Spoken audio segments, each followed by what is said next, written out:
Hello and welcome to the Excerpt. I'm Dana Taylor. March is Women's History Month, a time to highlight and celebrate women's contributions to history, culture, and society.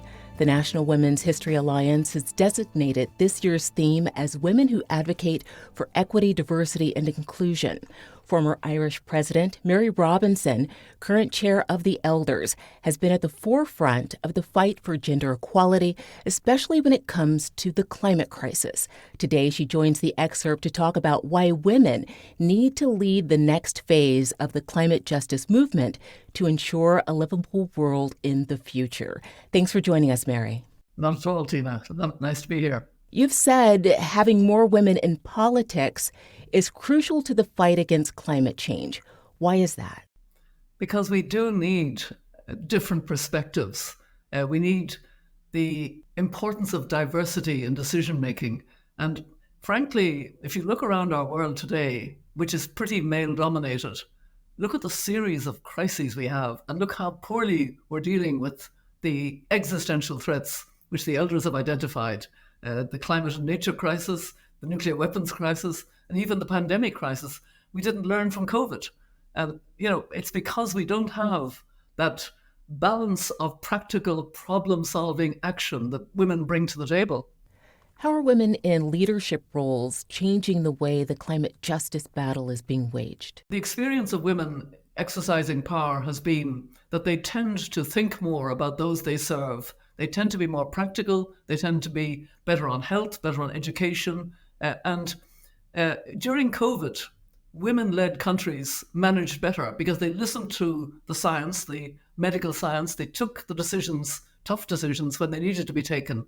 And, there's been quite a lot written about that women actually perform better. At the Women Deliver conference last year, you said that the climate crisis was born out of patriarchal ideas. How so? For too long, the whole discussion of climate change wasn't about people at all.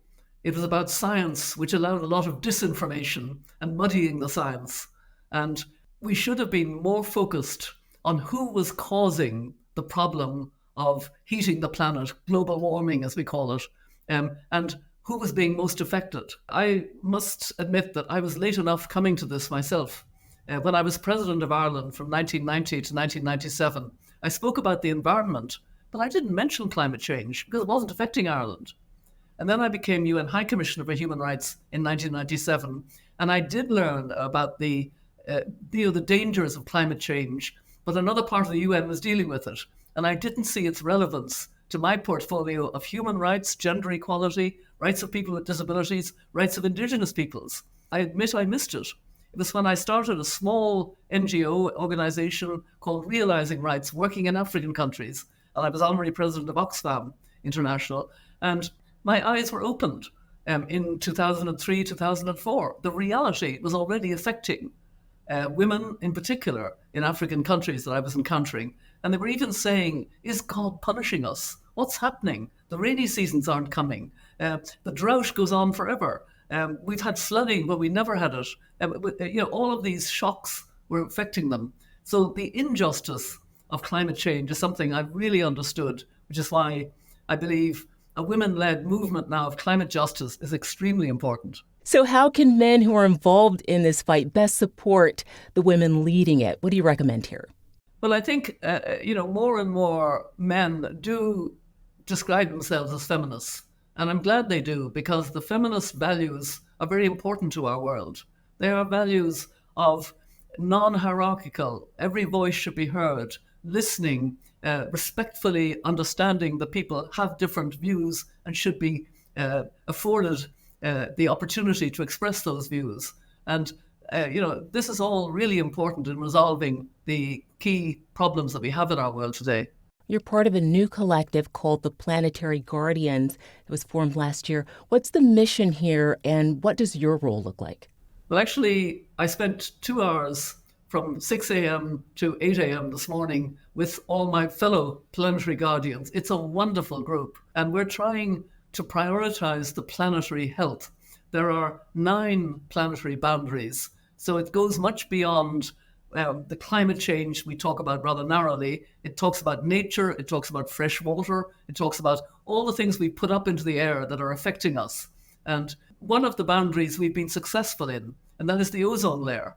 Do you remember how worried we were about being fried by the opening of the ozone layer a few decades ago? And we actually have managed to resolve that one.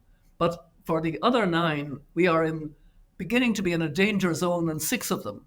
So it tells us that we do need a planetary approach now to both climate and nature to understand how dependent we are on nature. We are nature. We are part of nature. The indigenous peoples have always reminded us of that. And I think we have to really feel it now. And we're endangering the life systems that sustain us. And it's as critical as that. That's why it's not just a political issue. It's an issue for everyone. And in particular, I believe, for women, because we nurture future generations and we care a great deal. I'm not saying men don't care either about their children and grandchildren. Of course, most of them do. But I think it's a particular aspect of the way women think. They do think about the future for their children and grandchildren. As I mentioned, you're also the chair of the Elders, an independent group of global leaders founded by Nelson Mandela. How is this impressive group of leaders engaging the climate justice movement? Well, actually, the Elders issued an open letter recently, which 150 other former leaders and scientists and academics joined us in. And we called for what we call long view leadership to deal with the problems in our world, the climate and nature crisis, but also the nuclear weapons crisis, and how to prepare well for a future pandemic. And what is the impact of AI on all 3 of those potential existential threats? So what is long view leadership? It's leadership that wants to solve problems, resolve issues, not just try and manage them in some way.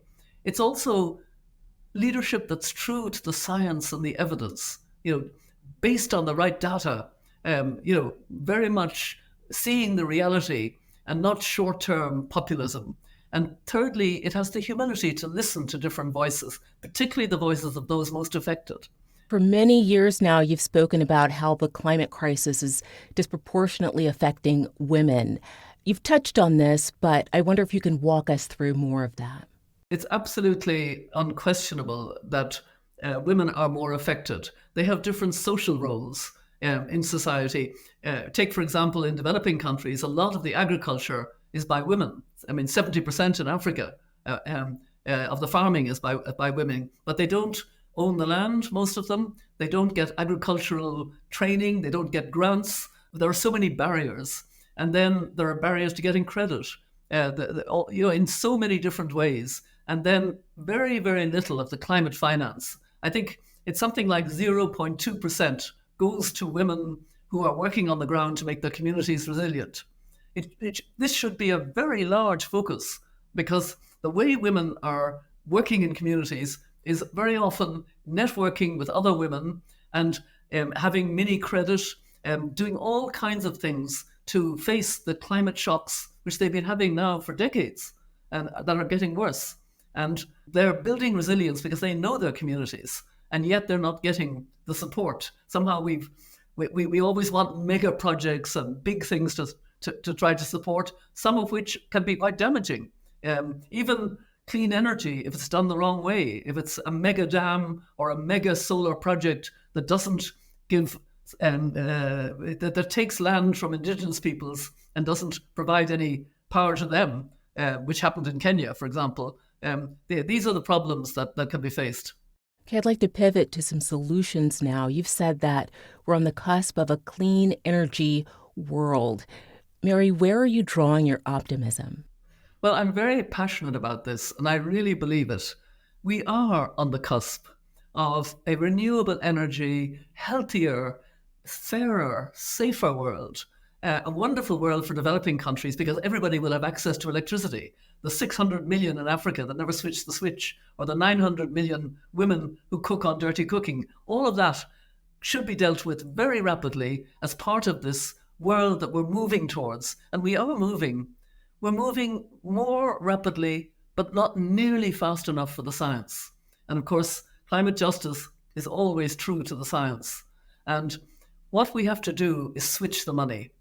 And I've learned from my participation in a B team of business leaders who are top CEOs of major companies like IKEA and many other companies. And they use a figure which is quite shocking, that we spend $1.8 trillion every year on what is harming us. Subsidies to fossil fuel companies, tax breaks to fossil fuel, all kinds of things, investment treaties that give compensation to fossil fuel if governments decide to try and protect their people from climate shocks. I mean, it's madness, but it's the reality. What do you see as the biggest obstacles to our reaching the climate goals set by the UN? I think we need to recognize our power together. And this is what the Dandelion Project, I wear the Dandelion pin. It's using a nature-based icon, the dandelion, to bring together all of those who are moving in the right direction so we know our power. If we know our power, governments will have more confidence that they need to move more rapidly in their policies, and they need to remove subsidies for fossil fuel. We need to transition out of fossil fuel, as COP28 said, very rapidly. And we shouldn't be listening to fossil fuel lobbies, which have always misrepresented the science, which know that fossil fuels have been harming us over the decades. And we have to have the courage now to really move forward. There's been a lot of discussion internationally in recent years about having richer, polluting countries contribute more monies to poorer countries so that they can adapt to radically different climates, more severe storms, etc. What are your thoughts there? Yeah, that's a very key issue. I only wish I was the special envoy of the UN Secretary General at the Paris Agreement. And in 2015, immediately that agreement was signed, we should have been on the case of developing countries, 100%. It took until Glasgow, COP26, to have the first real breakthrough of the JETP, the appropriate way of dealing with developing countries. If you move out of coal, you've got to help the communities that were dependent on coal. And that means, reskilling, putting different industry into an area, all kinds of things that cost. So they have to be grant supported. We're learning during COP27 in Bali, Indonesia got a big grant to help them. Vietnam is now being helped. Senegal is now being helped. We're beginning, but we should have been doing this immediately after Paris. And we should be doing it far more by switching away from subsidizing fossil fuel. We're not short of money. The money's just been spent the wrong way. Our audience includes a lot of younger people, a generation that was simply born into this crisis. And all too often, the messages they hear about the climate crisis are doom and gloom, that it's too late, that there's not enough political will. I agree, and they suffer from a kind of echo anxiety. There's a word for it now. I speak a lot to young people because we do a lot of intergenerational conversation. And quite honestly, the elders are very often inspired by what young people are doing. But I also pick up that they're really in despair about the lack of leadership at the political level. And they're right. I mean, I describe myself now as an angry granny at times. I'm an angry granny because I don't see the crisis mentality of political leaders. And they need to be in crisis mode because the climate and nature crisis is a crisis, but it's a solvable crisis, as I keep saying. It's about switching the money. It's as simple as that.